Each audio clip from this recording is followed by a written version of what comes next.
Thank you, Jane. You've set the stage perfectly for me because Jane's talked about unprecedented change, and that's what I would like to follow on and talk about now. Like the previous speakers, I would like to acknowledge the traditional owners before beginning. You'll notice in my title I say Dystopia or Utopia, and I believe that we stand at a unique inflection point in human history, and the decisions we make today will determine whether our children's generation and their children's generation and their children's generation live in a nightmare or in a utopia. And I believe it is possible to go down the utopian route. People say I'm a dreamer. To quote someone, I'm not the only one. But I'd like to give you some insight into why I believe that. So we've seen unprecedented change from the last 40 years of evolution of technology. 40 years ago, I was programming big clunky machines like that with front panel switches and paper tape. And today I carry more in my pocket connected to a global computing network than there was entire processing power in the world when I was a student. So I've seen a lot of change, but I believe that the next 10 years I'm going to see something that is not precedented in human history. And the reason I've put that cyborg up there is very deliberate, because that's where we're going. So I'd like to spend a few minutes talking about the next wave of technology change, and then I'd like to give you an example of how it impacts the world as we live in it today, and then finally talk about the future of work, which is what we're here for. So let's talk about digital transformation. I want you to go away with recognition that there are four things happening simultaneously: the way we interact with technology, the way we interact with each other mediated by technology, the way we collect data from the world, and the way we use that data are going through this huge change. So let me deal with each of those briefly in turn. The last 25 years of the 20th century were what I call the age of the geek. It was wonderful for people like me because we could actually use the technology. Humans had to adapt to technology, and if you didn't, you were excluded from this exclusive elite cabal that some few of us belong to. The first 25 years of the 21st century is about technology adapting to humans, and the way we interact with technology is going to become utterly seamless. We'll talk to technology, we'll gesture at technology, we'll even have our thoughts transmitted to technology as a way in which we interact, and the fact that there's technology behind it will be irrelevant. We'll be doing what we need to do, mediated by technology. The second thing is, out of left field comes the notion that human beings don't actually want to watch what the media put out in real time on broadcast. They actually want to choose when and what they watch. So this curve on the top left there is a curve that was drawn up in 2010 showing that by the end of this decade, we'd have more hours of TV watched on broadband than on broadcast. And that causes a significant change, because once you combine that with screen technology, you can now actually create interaction at a distance that's highly realistic. So my slide, I've got a thing called the Microsoft HoloLens. It allows us to augment physical reality with digital reality, which means that we can transport that reality across the world. What that means, of course, is we've now broken the nexus between work and place. And that makes work accessible wherever you are and whoever you are. So if you have a disability, like in my case, old age, you can actually work without having to do a whole lot of physical effort to get to work. So that's the second thing. The third thing is, over the last 10 years, there's been an explosion of measurement technology. This stuff to me is black magic. We can measure just about anything. We can measure dogs, we can measure people, we can measure bridges, we can measure chemistry, we can measure the atmosphere. You name it, we can measure, and we can transmit those measurements. And that is what's known today as the Internet of Things. Now, you'll notice that only less than 1% of the things we can measure are being measured today, which means that we're going to see a 100-fold increase in devices connected to our networks. And we already have 10 billion devices globally, so we're going to see 1 trillion devices out there turning the physical world into a digital world. Now, that leads to a flood of data. We already have a flood of data from social networking and the cloud and the like, but we've seen that flood of data generate the next flood of data, because what we've got is abundant computing. The cloud gives us abundant computing, and we have abundant data. And it turns out when you take the two things together, you can actually teach machines to think. So you use technologies like neural networks, you feed data at a machine, and the machine learns to do things that previously only humans could do, because our current generation of computing systems are not well trained to do that. So, you know, Jane talked about assessment in MOOCs. You will be able to train machines to do assessment. That'll have an interesting implication. We can train machines to become doctors. IBM are actually doing this with their Watson computer today. The difference between the machine and the human doctor, they're both at medical school together, is that there's something like 20,000 new journal articles every month in medicine. The machine can absorb them, a human can't. We're even changing the way we build computers in radical ways. For my generation, we were brought up with the so-called von Neumann architecture. We're starting to create things like quantum computing, which are so mind-blowingly different that it will require us to train a new generation of computer scientists, people who are completely different from today's generation. So that's the technology. Let me move on now to give you an example of how that applies in the real world. And the example I particularly love are autonomous vehicles, self-driving cars. Now, you'll notice from the quote up there, about 12 years ago, people thought that wasn't possible. But it's now done and dusted. Autonomous vehicles are a proven entity, and every major manufacturer is producing autonomous vehicles and will have them to market by the end of this decade. And I'll posit by the end of next decade, every vehicle will be autonomous, and governments will have to regulate that. So when you've got autonomous vehicles, can we play the video, please? You change the rules. Now, this is a hypothetical video, but it shows what the world could look like when you change the rules. So, for example, you don't need traffic lights anymore, and everything is coordinated, and people just interact and cross each other and are able to do this all without incident.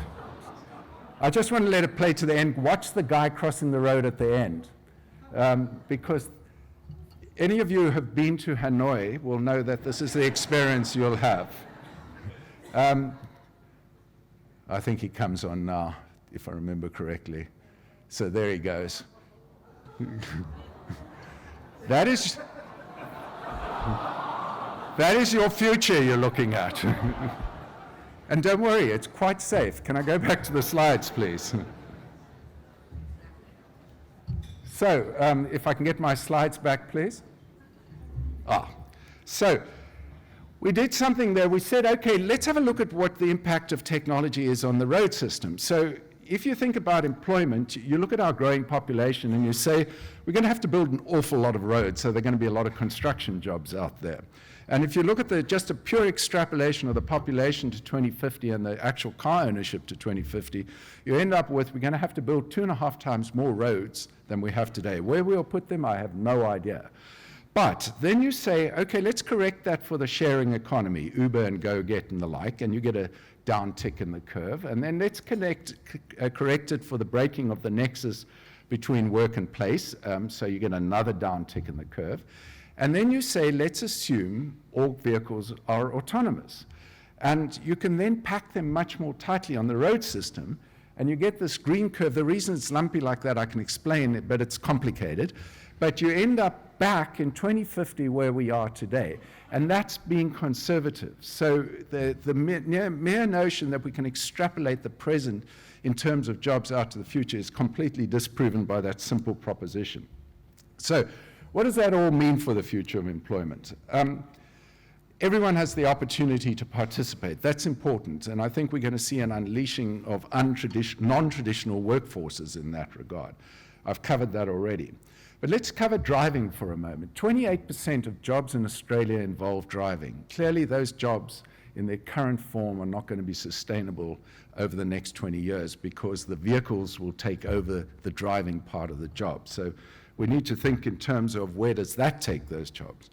There's been a very well-known study done at the Oxford Martin School on employment categories. They took the US data figures, 720 employment categories, got a panel of experts in the room and said, will this job survive, will this job survive, will this job survive?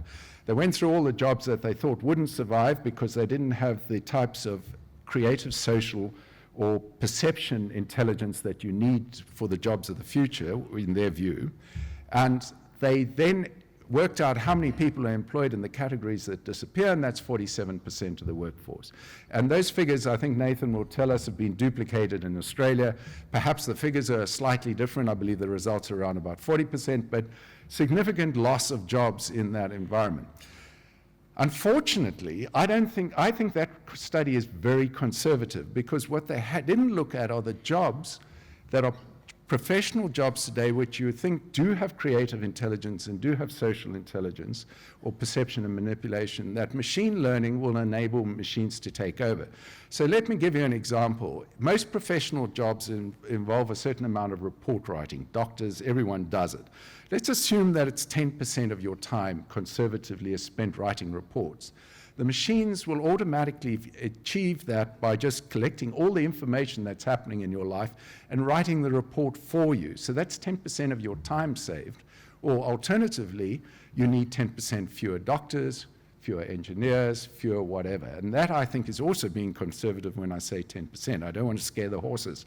But the fact is that there's an awful lot of our jobs that are routine that can be replaced by machine learning.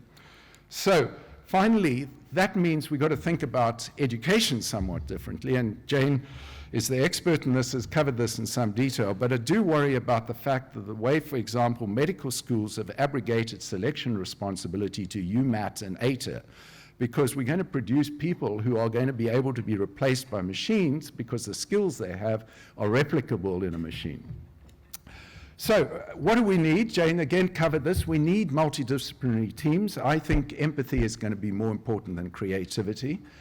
We need STEM as an underlying discipline. When I talk to people about this, they often say to me, well, the machines are going to do everything. Why do human beings need to understand science and technology? And that is completely missing the point, because if you don't understand the underlying principles of how things work when they go wrong, as they will, you're unable to deal with it. You're unable to fix them. You're unable to cope with the variation. But more importantly than that, we've got to treat STEM as a form of literacy. It's exactly the same as reading and writing. There should be no kid who goes out of our schools without an understanding of the scientific method. We need to enable our populations to make informed decisions about scientific developments like climate change based on an understanding of how science works, not on some quasi-religious belief system. So let me finish off. Is it dystopia? Possibly. I come from a generation which believes that meaning comes from work. My self-esteem is heavily dependent on my work. And if you took my job away from me, it would have a significant impact on my psyche, which is a concern. I have to point out that my son's generation don't seem to have the same quibbles around that. And my son pointed out to me that he'd happily go to the beach every day and wouldn't bother working. So maybe it's a generational thing. There's something slightly more subtle, though, and this is the part that really scares me. Einstein made this classic comment where he said, research is 1% inspiration and 99% perspiration. Now, every academic I've ever known goes to a university, does their research, spends the day doing the 99%, and comes home feeling that they've done an honest day's work. Suddenly you take that 99% away because it's all done for you, and you're stuck with a 1%. And if you've never had an original idea in your life, that is a damn frightening prospect. So that's the dystopia side. But I want to end up, because I actually believe in a utopia. And the utopia is this. If you play out my scenario to its extreme, machines will take care of the bottom two layers of Maslow's hierarchies, our physical needs and our security needs. That'll be catered for by machines. Our children's generation, will be the richest generation in history, because they literally will have unprecedented wealth. They will not have to do anything.